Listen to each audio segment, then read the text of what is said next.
Bismillahirrahmanirrahim. Assalamualaikum warahmatullahi wabarakatuh. Alhamdulillah. Alhamdulillahillazi arsala rasulahu bil huda wa dinil haq. Liyuzhirahu ala dini kulli wa kafa billahi syahida. Asyhadu an la ilaha illallah wahdahu la syarikalah. Wa asyhadu anna Muhammadan abduhu wa rasuluh. Allahumma salli wa sallim ala nabiyyina Muhammadin wa ala alihi wa sahbihi wa tabi'in ajma'in. Raditu billahi rabba wa bil islami dina wa bi Muhammadin nabiyya wa rasulah. Hadirin para pemirsa yang kami hormati, yang kami muliakan, pada siang ini alhamdulillah Allah Subhanahu wa taala mempertemukan kita. Kita juga mengaturkan selawat dan salam kepada Nabi kita Nabi Muhammad SAW sebagai Nabi utusan Allah, membawakan kepada kita semuanya risalah Al-Quran untuk kita jadikan sebagai pedoman hidup. Pada siang ini kita sudah berada di pekan ketiga bulan Syawal. Setelah kita melaksanakan puasa Ramadan, saya akan melanjutkan kajian beberapa ayat suci Al-Quran yang bisa mengantarkan kita untuk menata kehidupan yang lebih baik, juga untuk menjalani kehidupan yang benar berdasarkan ilmu yang basisnya pada Al-Quran sebagai wahyu yang diturunkan oleh Allah Subhanahu wa taala, menjadi petunjuk dan rahmat bagi umat manusia. Saya ingin memulai dengan membuat analogi bahwa hidup ini adalah merupakan kesempatan emas. Seandainya itu ibaratkan dengan pertandingan sepak bola, maka kita bisa menganalogikan terhadap peristiwa yang pernah terjadi dalam dunia sepak bola pada tahun 1994, di mana pada saat itu pada putaran final Piala Dunia berhadapan kesebelasan berhasil melawan Italia. Di putaran final ini pada 2 kali 45 menit kedudukannya sama sehingga harus dilanjutkan dengan adu penalti. Di mana pada detik-detik adu penalti, kedua kesebelasan, para penendang pertama tidak ada yang berhasil masukkan gol. Pada penendang kedua, ketiga, kedua kesebelasan sama-sama masukkan gol sehingga skornya menjadi 2-2. Tetapi pada penendang keempat berhasil masukkan gol, dan pada penendang yang keempat dari Italia, yaitu Roberto Baggio, kapten kesebelasan yang juga diagung-agungkan oleh publik Italia karena kesuksesannya mengantarkan Italia masuk ke putaran final. Tetapi apa yang terjadi, saudara-saudara sekalian? Roberto Baggio adalah ditugasi mengeksekusi adu penalti pada penendang keempat, dan ini sangat menentukan. Tetapi apa yang terjadi? Roberto Baggio mengalami kegagalan. Pada tendangannya tersebut, melambung tinggi di atas mistar gawang sehingga menyebabkan Italia hanya memiliki 2 gol, sementara Brasil sudah 3 gol, sehingga tidak mungkin lagi untuk mengejar ketertinggalan, dan dinyatakan Brasil sebagai pemenang. Kenapa saya angkat ini? Bahwa hidup ini seperti pertandingan sepak bola, di mana kita ini sebenarnya diberi kesempatan hanya 1 kali. Seperti penendang pada adu penalti hanya diberi kesempatan 1 kali. Apabila gagal, maka dia tidak bisa mencapai juara. Apabila dia berhasil, dia akan punya peluang besar untuk menjadi juara. Nah, saya angkat ini untuk menunjukkan bahwa dalam hidup ini, seperti pemain bola, itu benar-benar harus stabil, fisiknya, psikologisnya juga, kemampuannya konsentrasi, apalagi kalau melakukan tendangan penalti, harus benar-benar kekuatan penuh, kondisinya stabil, fokus pada gawang, di mana dia akan mengarahkan tendangannya ke sana. Kalau tidak, maka dia akan mengalami kegagalan karena dia dalam posisi tekanan. Nah, itu artinya hanya diberi satu kesempatan seperti kita hidup di dunia, hanya diberi satu kesempatan. Nah, karena itu mari kita menjadikan hidup satu kali kesempatan di dunia ini seperti para pemain bola 2 kali 45 menit. Kalau kita hitung-hitung bahwa Allah Subhanahu wa taala mempunyai ukuran ya satu hari di akhirat atau perhitungan Allah Subhanahu wa taala sesuai dalam Al-Qur'an baik di surah Sajadah, surah Al-Hajj menyatakan bahwa di sisi Allah satu hari di dunia ini sudah 1000 tahun. Kalau kita andaikan bahwa umur kita hanya sekitar 80 sampai 90 tahun, itu kalau harapan hidupnya sudah tinggi seperti itu, maka itu ibarat takaran waktunya seperti main bola 2 kali 45 menit. Para pemain bola dalam jangka waktu tersebut dalam durasi 90 menit harus senantiasa fokus, konsentrasi ya untuk bersatu, kerjasama tim untuk bisa semaksimal mungkin menciptakan peluang menghadirkan gol agar mereka bisa memenangkan pertandingan itu. Nah, hidup kita seperti itulah kira-kira. Seharusnya karena hidup kita ini terbatas, waktunya hanya dikasih kesempatan, maka kita harus fokus. Nah, fokus kita di sini adalah seperti yang sudah saya uraikan pada pekan-pekan lalu, bahwa orientasi hidup kita ini sebenarnya pada kehidupan akhirat. Walal akhiratu khairul laka minal ula. Kehidupan akhirat itu adalah lebih baik dan juga lebih kekal. Itulah kita pentingnya harus lebih fokus ke sana. Nah, saya kira itulah yang ingin saya akan jelaskan di sini berkaitan dengan orientasi kehidupan akhirat, tetapi basisnya pada ilmu yang berdasarkan wahyu. Karena hanya dengan wahyu inilah yang bisa memberi petunjuk pada kita bahwa ada kehidupan yang abadi di akhirat nanti. Tanpa ilmu maka kita akan mengalami kegagalan dalam hidup ini. Tidak jelas orientasi hidup kita ini. Nah, sehingga banyak manusia yang sibuk untuk mengejar dunia ini barangkali karena mereka itu tidak tahu, ya. Pertama mungkin mereka tidak tahu bahwa ada kehidupan yang sebenarnya di akhirat. Yang kedua, mungkin mereka itu belum yakin betul bahwa benar-benar akan ada kehidupan sesudah kematian kita di dunia ini. Nah, karena itulah kita merujuk kepada Al-Quran. Kita mengutip di sini ayat Al-Quran di surah Al-Hajj, surah yang kedua ayat 8. A'udzubillahi minasyaitonirrajim. Wa minan nasi man yujadilu billahi bighairi ilm wala hudan wala kitabim munir. Di antara manusia ini, tidak disebutkan jumlahnya persisnya, tapi banyak di antara manusia ada orang-orang yang membantah tentang Allah, ya. Membantah tentang Allah di sini bukan hanya tentang eksistensi zat adanya Allah Subhanahu wa taala sebagai pencipta alam semesta, tapi juga mendustakan atau tidak mengakui bahwa ada rasulnya yang diutus, ada risalah yang dibawakan, dan ada alam gaib yang dijanjikan oleh Allah Subhanahu wa taala. Jadi mereka tanpa dasar, tanpa rujukan.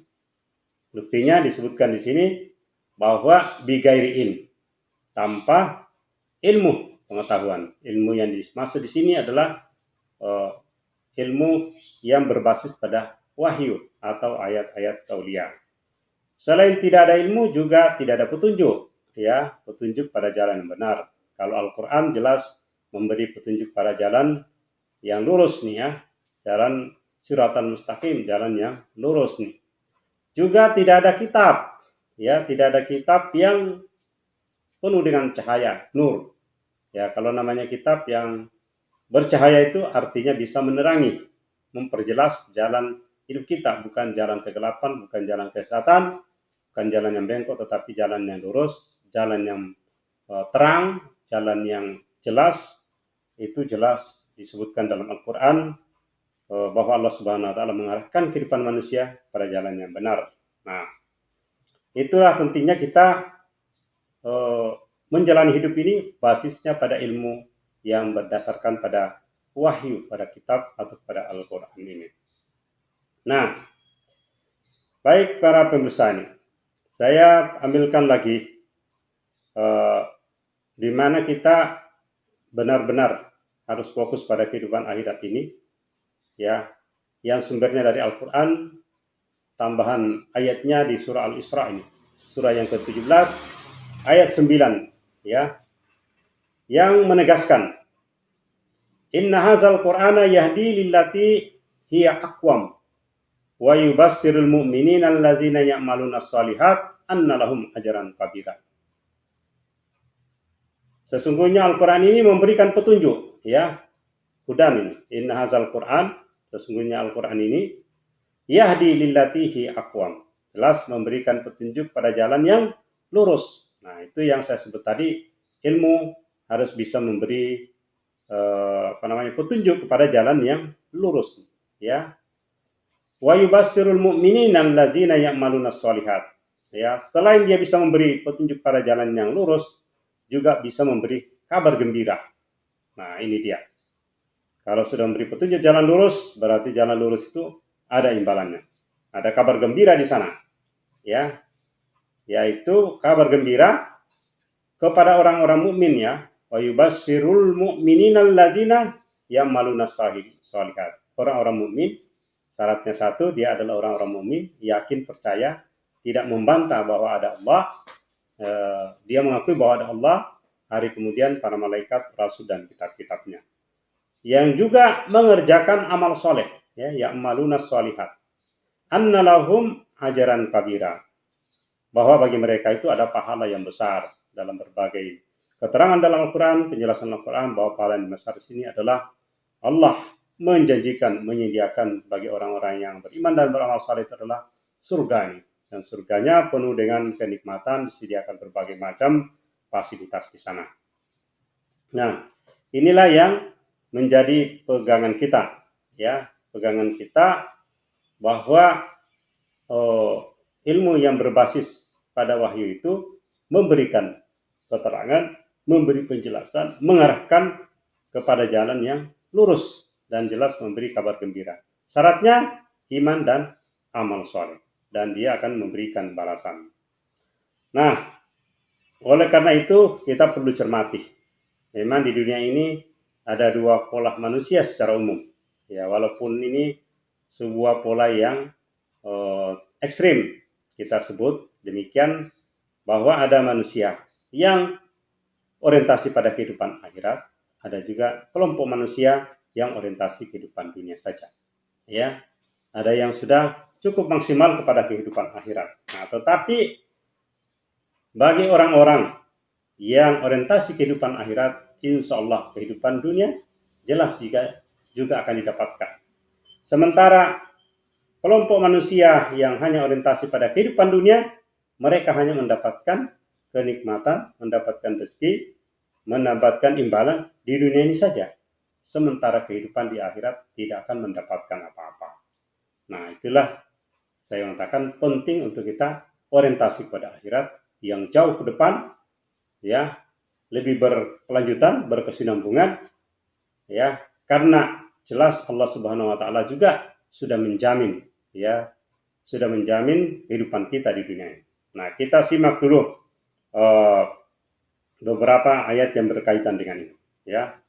Itu di surah Al-Isra ini, ayat 18, ya.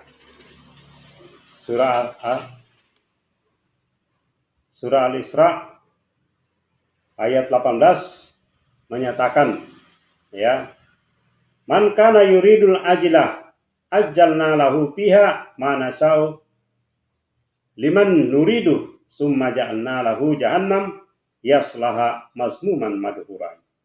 Barang siapa yang menghendaki kehidupan sekarang, maksudnya kehidupan dunia ini, ya, maka kami segerakan baginya di dunia ini apa yang kami kehendaki, ya. Apa yang dikehendaki Allah Subhanahu wa taala akan diberikan di dunia ini, ya. Tetapi dia tidak mendapat apa-apa, ya di akhirat. Allah menyatakan di sini, liman nuridu summa ja'alnahu lahu jahannam. Nah, ja'alna lahu jahannam. Baginya neraka jahanam. Ia akan memasukinya dalam keadaan tercela dan terusik. Ya, ja'alna lahu jahannamah yaslaha masmuman madhura. Nah, nanti dia akan masuki neraka jahanam dalam keadaan tercela. Ya, kalau manusia tercela itu rendah derajatnya di sisi Allah, dan dia dalam keadaan terusir. Ya, diusir, disuruh-suruh, dipaksa untuk segera memasuki api neraka. Nah, sementara ini kelompok manusia yang tadi hanya orientasi dunia. Di ayat 19 ini memperjelas pola yang kedua, di mana orientasi kepada kehidupan akhirat ini. Waman aradal akhirata wa sa'alaha sayyaha wa huwa mu'minun faulaika kana sayyuhum masykura. Dan barang siapa ini, ya, yang menghendaki kehidupan akhirat, ya, aradal akhirat, dan berusaha ke arah itu dengan sungguh-sungguh. Jadi ada usaha sungguh-sungguh, tidak hanya sekedar tahu tentang adanya kehidupan akhirat, tapi ada kesungguhan untuk menjalani kehidupan di dunia ini, menyiapkan diri untuk menuju pada kehidupan akhirat. Yang dimaksud dengan sungguh-sungguhnya.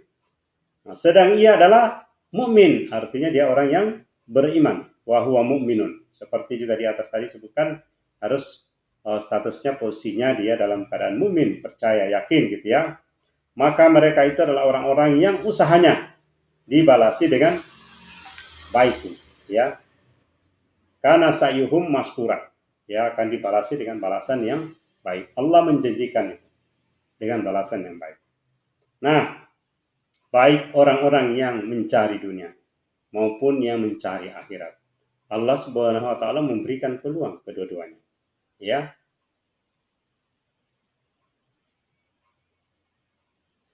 Kullan numiddu haulai wa haulai min ata'i rabbikum. Wa ma kana ata'u rabbika mahzura. Kepada masing-masing golongan, baik golongan ini maupun golongan itu yang dimaksud tadi, baik golongan yang menghendaki kehidupan dunia maupun orang yang menghendaki kehidupan akhirat, orientasi kehidupan daripada kehidupan akhirat, kami berikan bantuan dari kemudahan Tuhanmu, ya. Min ata'i rabbik, ya, dia Allah Subhanahu wa taala memfasilitasi, ya, memberikan kemurahan, ya. Rabb kita memberikan kemurahan, memfasilitasi siapa saja yang bisa mau bersedia atau menginginkan kepada kedua orientasi kehidupan itu. Dan kemurahan Tuhanmu tidak dapat dihalangi, ya. Makana atau rabbika mahzuran, ya, tidak dapat dihalangi. Mahzuran maknanya tidak dapat dihalangi. Siapapun manusia, kalau memang Allah sudah menghendaki seseorang itu akan mendapatkan rezeki, mendapatkan karunia berupa kekayaan di dunia ini, tidak ada yang bisa menghalangi. Nah, itu jelas sudah ditegaskan di dalam Al-Quran bahwa seluruh makhluk hidup di dunia ini, ya, itu diberi fasilitasi, ya, kehidupan, dan Allah Subhanahu wa taala menjamin kehidupannya di dunia ini, ya. Sandang pangan papannya semuanya sudah dijamin. Manusia tinggal mengusahakan saja, ya. Dan setiap manusia diberikan untuk itu. Tetapi bagi orang yang menghendaki kehidupan dunia saja, di akhirat dia tidak dapat apa-apa. Nah, sekarang kenapa banyak manusia yang larut dalam kehidupan dunia yang godaannya sangat dahsyat, ya. Karena memang daya tarik dunia ini, manusia lebih tertarik untuk melihat hal-hal yang sudah nampak di depan mata, menggunakan hanya mata kepala ini, bukan mata hati, ya. Padahal mata hati itu penting juga untuk kita asah, karena di mata hati inilah iman itu berada, dan dia yakin, keyakinan dalam hati, yakin bahwa ada kehidupan akhirat. Nah, kenapa manusia banyak tertipu, ya, dengan kehidupan? Karena dasarnya godaan setan dan hasrat manusia kepada dunia, dan itulah daya tarik dunia. Nah, mungkin yang kita sering-sering selama ini disebut dengan gaya gravitasi bumi, orientasinya secara spiritual bisa kita kontekstualisasi ke sana nih, bahwa dunia ini memang menggoda manusia dan manusia tertarik sana, sehingga daya tarik bumi, ya, dan maksudnya di sini dunia, sangat luar biasa. Dan seringkali manusia itu tertipu dengan godaan-godaan dunia ini. Nah, Allah Subhanahu wa taala mengingatkan di dalam surah Al-An'am ayat 32 ini. Wa mal hayatud dunya illa la'ibun wa lahun. Ya, tadi tidak salah saya mengambil contoh permainan sepak bola. Ya, kalau sepak bola banyak juga orang larut menonton bola, ya, tidak ingat waktu sholat dan seterusnya. Itu contohnya. Atau permainan-permainan lain. Ya, di dalam musim pandemi seperti ini banyak orang larut dengan permainan game, ya, di internet, media-media online yang menyediakan banyak permainan, sehingga waktu terus bergerak, waktu salat berlalu, banyak kesempatan emas yang tidak dimanfaatkan, sehingga terbuang dengan sia-sia. Nah, Allah mengingatkan di surah ini, di dalam surah Al-An'am, surah yang ke-6 ayat 32 ini, dan tiadalah kehidupan dunia itu selain dari main-main dan senda gurau belaka. Wa mal hayatud dunya illa la'ibun wa lahun. Dan menegaskan juga di ayat ini, walad darul akhiratu khairul lil ladzina yattaqun. Ya, apalah ta'qilun. Dan sungguh kampung akhirat itu lebih baik bagi orang-orang yang bertakwa. Jadi, maka tidakkah kamu memahaminya? Apalah ta'qilun, tidak kamu memahaminya? Apakah kamu tidak yakin bahwa akan ada kehidupan ini? Nah, itulah yang salah satu menjadi peringatan kita tentang dunia yang lahun walaipun, dan banyak sekali dalam Al-Quran menyampaikan informasi terhadap kita bahwa kehidupan dunia itu adalah permainan dan senda gurau. Nah, ini adalah teori game. Kalau Anda biasa mendengar atau bisa memahami adanya teori permainan ini, game ini, banyak sekali game-game yang ada di dunia ini. Seperti itulah manusia larut dengan kehidupan.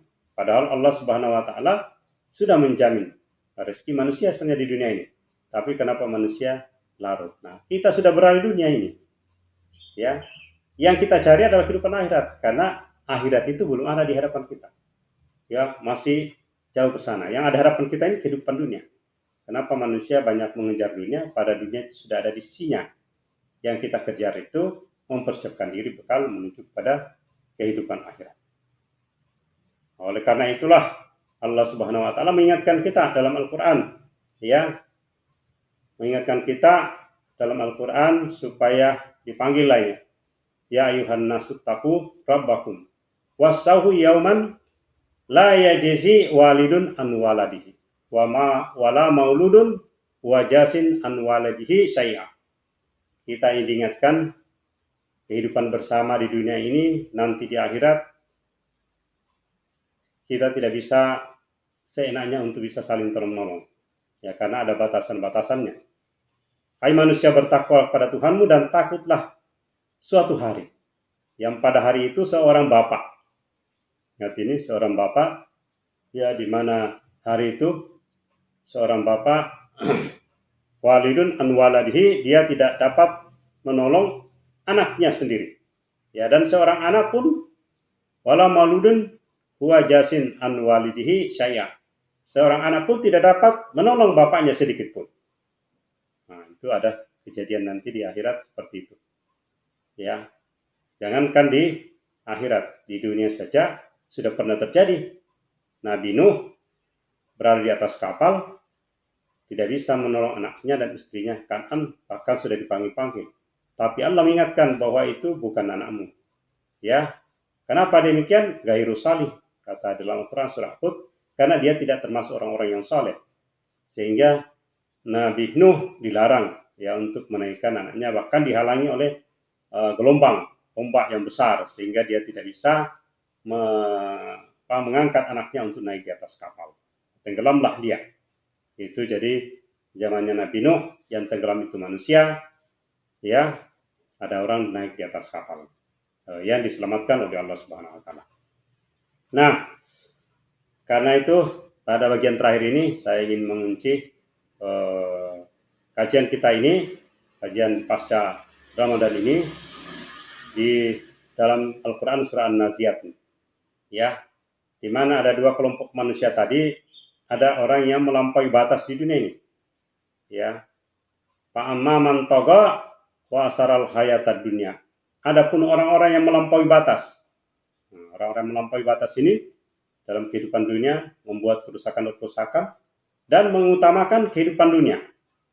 Wa asaral hayatad dunya. Nah, maka nerakalah tempat tinggalnya. Fa innal jahima hiyal mawa. Itulah tempat tinggalnya nanti mereka di neraka. Sementara orang-orang yang takut kepada kebesaran Tuhannya, wa amma man khafa maqama rabbih wa nahan nafsa 'anil hawa. Dan adapun orang-orang yang takut kepada kebesaran Tuhannya dan menahan diri dari keinginan segala godaan hawa nafsu tadi yang dipermainkan kehidupan dunia, mereka bisa menahannya itu, fa innal jannata hiyal mawa. Nah, ini jelas dua polarisasi yang disebutkan dalam Al-Qur'an di surah An-Nazi'at ayat ke-37 sampai 41. Orang yang melampaui batas, ya, dan mengutamakan kehidupan dunia, tempat tinggalnya jelas neraka, ya. Sementara orang-orang yang takut kepada Tuhan, kepada Allah, kebesaran Tuhannya, dan menahan diri dari keinginan hawa nafsu, jelas dia berada fa innal jannata hiyal mawa. Mereka sesungguhnya berada di tempat tinggal yang penuh kenikmatan, yaitu surga. Baik para pemirsa sekalian, kita cukupkan demikian kajian singkat kita, mudah-mudahan ada manfaatnya. Mari kita tutup dengan doa kafaratul majelis. Subhanakallahumma wa bihamdika asyhadu an la ilaha illa anta astaghfiruka wa atubu ilaik. Assalamualaikum warahmatullahi wabarakatuh.